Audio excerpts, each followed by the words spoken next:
নেত্ৰজিৎ বৰা চৰকাৰৰ বিৰুদ্ধে এবাৰ পুনৰ গৰজি উঠিল অসম জাতীয়তাবাদী যুৱ ছাত্ৰ পৰিষদ হাতে হাতে প্লে কাৰ্ড লৈ এবাৰ নলবাৰীত এজেৱাইচিপে সাব্যস্ত কৰিলে প্ৰতিবাদ মূল্যবৃদ্ধি নিয়ন্ত্ৰণত চৰকাৰ ব্যৰ্থ আৰু এই চৰকাৰখনৰ বিৰুদ্ধে এবাৰ প্ৰতিবাদ সাব্যস্ত কৰিছে এজেৱাইচিপে দীৰ্ঘদিনে অসমত মূল্যবৃদ্ধি জনতাক জুৰুলা কৰি ৰাখিছে অত্যাৱশ্যকীয় সামগ্ৰীৰ পৰা জীৱনদায়িনী ঔষধলৈকে সকলোতে এতিয়া কেৱল মূল্যবৃদ্ধি আৰু সেই মূল্যবৃদ্ধিৰ পৰা জনতাই পৰিত্ৰাণ পোৱা নাই সৰকাৰখনে যি ধৰণে মূল্যবৃদ্ধি ৰোধ কৰিব লাগিছিল তাত একেবাৰে বিফল মূল্যবৃদ্ধি নিয়ন্ত্ৰণত বিফল এই চৰকাৰ বিৰুদ্ধে এবাৰ প্লে কাৰ্ড লৈ নলবাৰী চহৰত প্ৰতিবাদ এজেৱাইচিপিৰ সবিশেষ এনিটক্সৰ দৰ্শকৰ বাবে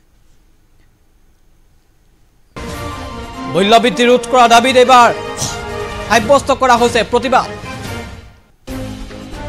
নলবাৰী চহৰত প্ৰতিবাদ অসম জাতীয়তাবাদী যুৱ ছাত্ৰ পৰিষদৰ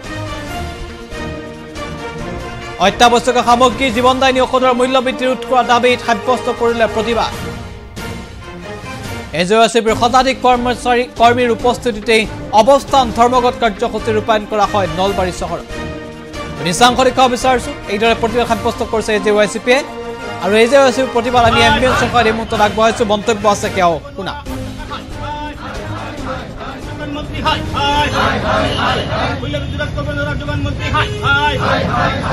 জীবনদায়িনী ঔষধৰ মূল্যবৃদ্ধি হ্ৰাস কৰক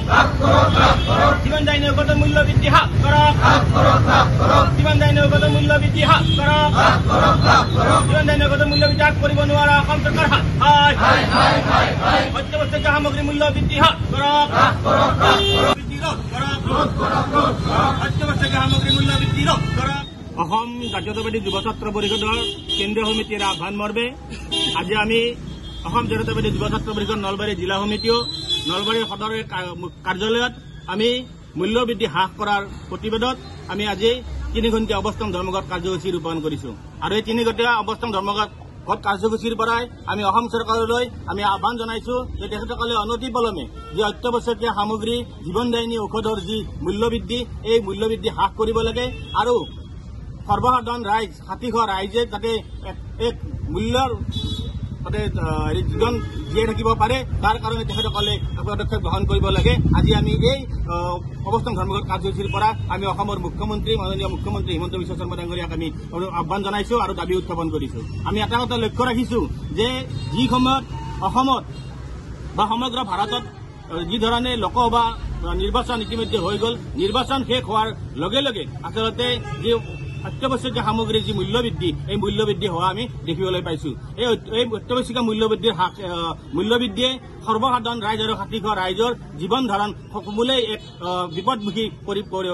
বিপদৰ ফালে ঠেলি লৈ গৈছে সেয়ে আমি অসমৰ মুখ্যমন্ত্ৰী মহোদয় বহিৰাজ্যত তেখেতে নিৰ্বাচনী প্ৰচাৰ চলোৱাতকৈ অসমত যি ধৰণে আচলতে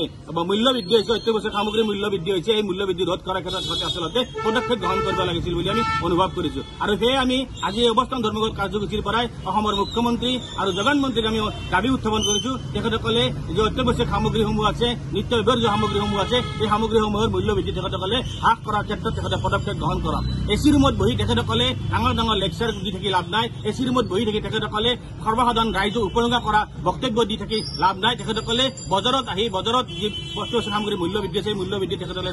চাই অত্যাৱশ্যক সামগ্ৰীৰ মূল্যবৃদ্ধি